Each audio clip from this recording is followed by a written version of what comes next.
When a single human warship emerges from the edge of the galaxy, the mighty galactic empire laughs until it stops laughing. The stars trembled.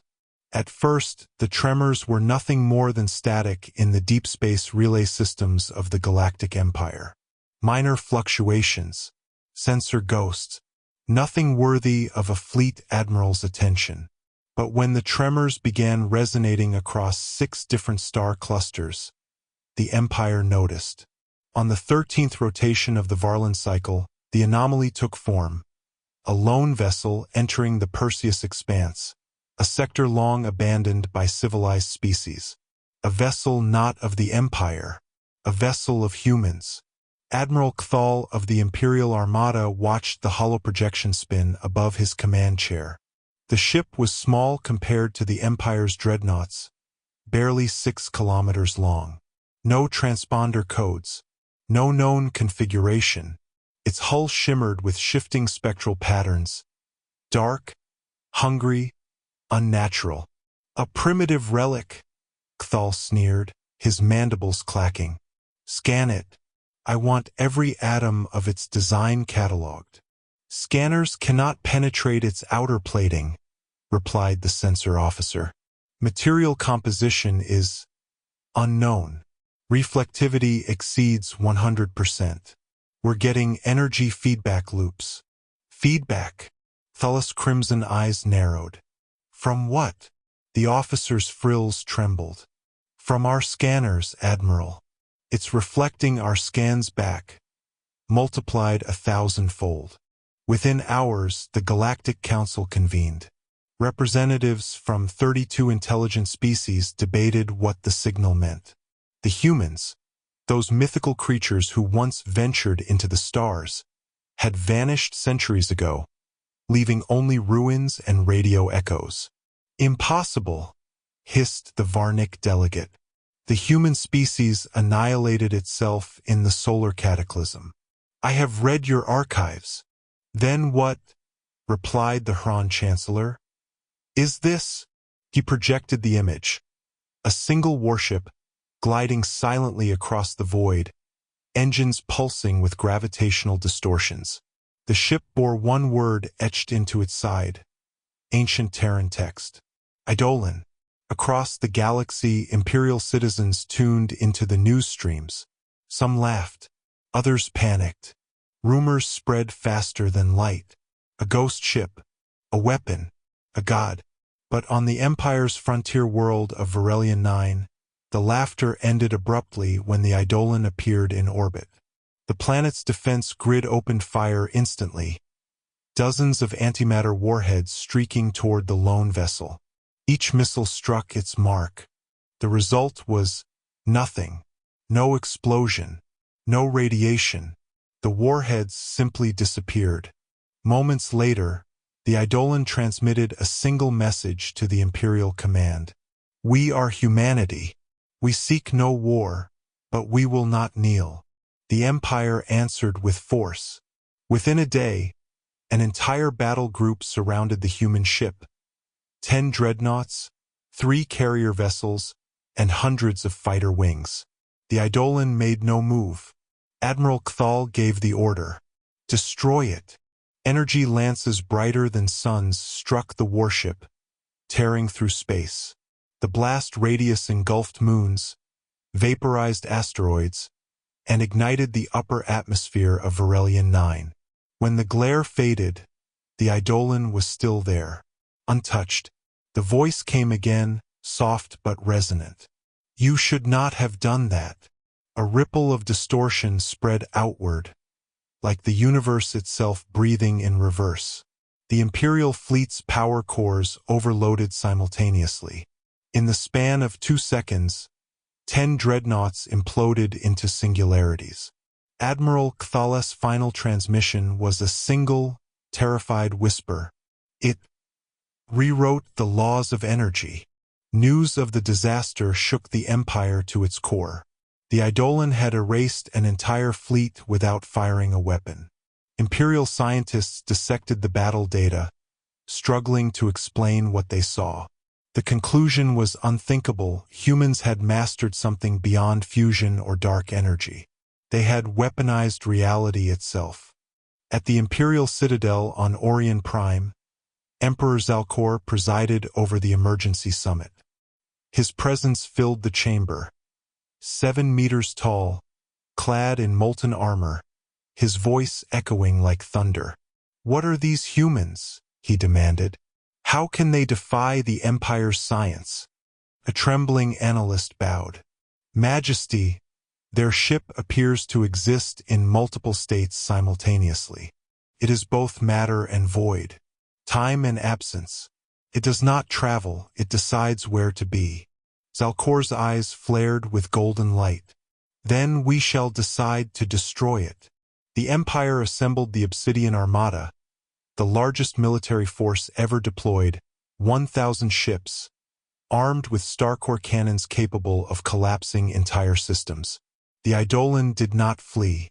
It waited near the red dwarf star Tyrannes, its hull dimly glowing like an ember. Fleet Admiral Vorwin hailed the vessel. "Human construct, you are in violation of Imperial Space Code 001. Identify your allegiance or be annihilated." A pause. Then, a voice. Calm. Measured. "Human. We have no allegiance. We are the last of what was lost. We do not seek conquest." Vorwin bared his fangs. "Then die with dignity." The command was given. The Empire unleashed its firepower.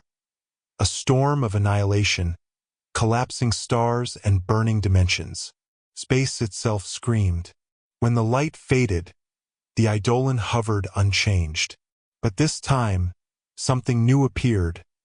5 identical copies of the ship, phasing into existence around the fleet. Then 10. Then 50. Each one whispered the same sentence into the Empire's channels. "We have learned from your aggression." And then the Eidolons attacked. The battle lasted 32 seconds. When the Empire's sensors reactivated, the Obsidian Armada no longer existed. Not destroyed, erased. No debris, no radiation, no survivors. Only the stars remained, silent and ancient witnesses. Centuries of dominance shattered overnight. The Galactic Empire, once thought invincible, was terrified. Entire sectors rebelled, fearing the return of humanity as an unstoppable godlike force. But the truth, known only to a handful of survivors, was more complex. Inside the Eidolon, Captain Mirasolin stared at the holomap. Her crew, barely 50 humans, watched as Imperial systems fell into chaos. "We didn't mean for this," whispered Lieutenant Ashur. "They wouldn't listen.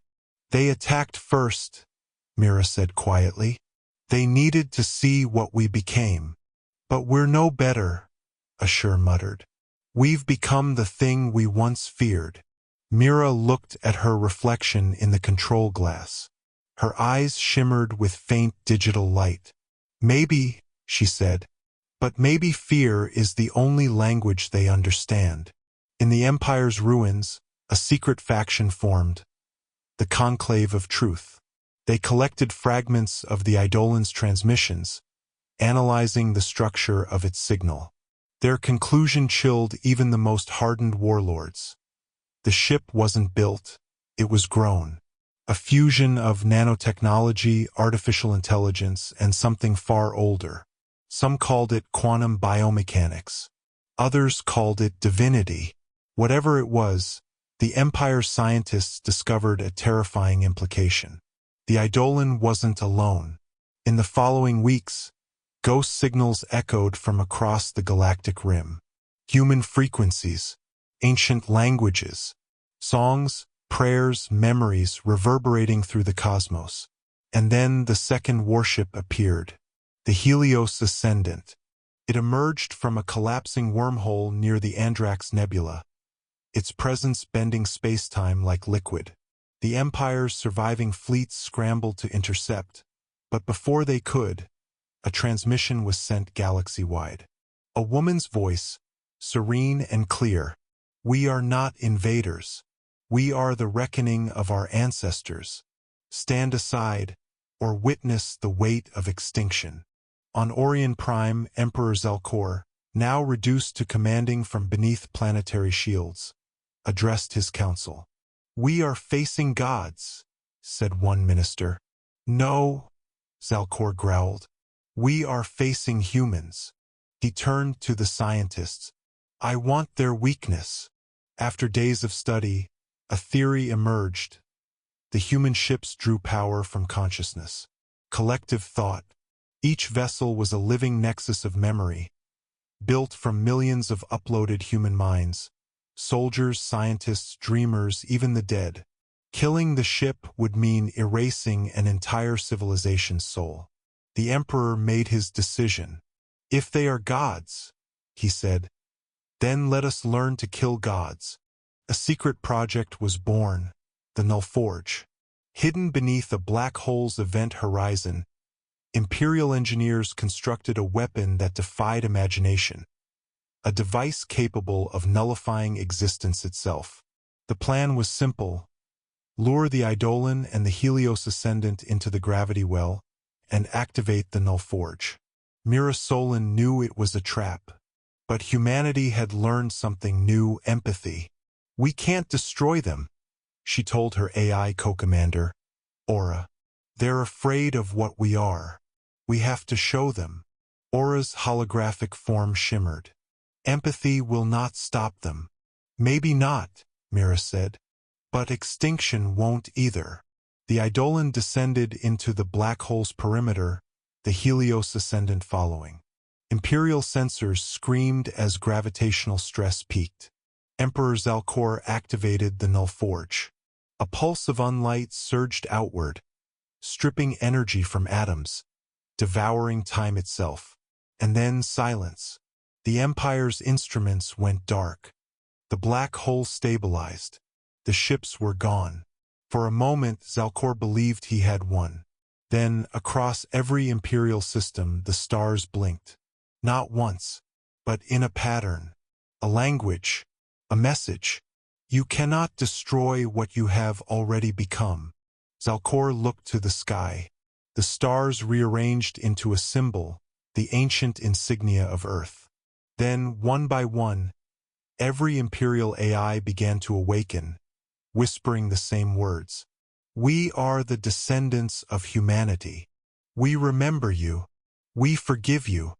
When the lights of Orion Prime flickered back on, the Emperor saw his reflection in the polished floor. Only it wasn't his reflection. A human face stared back. Centuries later, legends spread through the stars. The Galactic Empire no longer existed.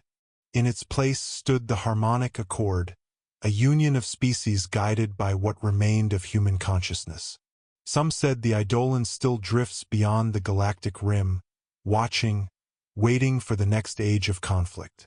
Others believed it had merged with the very fabric of the universe, becoming the silent guardian of all life.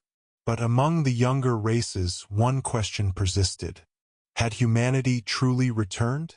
Or had the galaxy finally become human?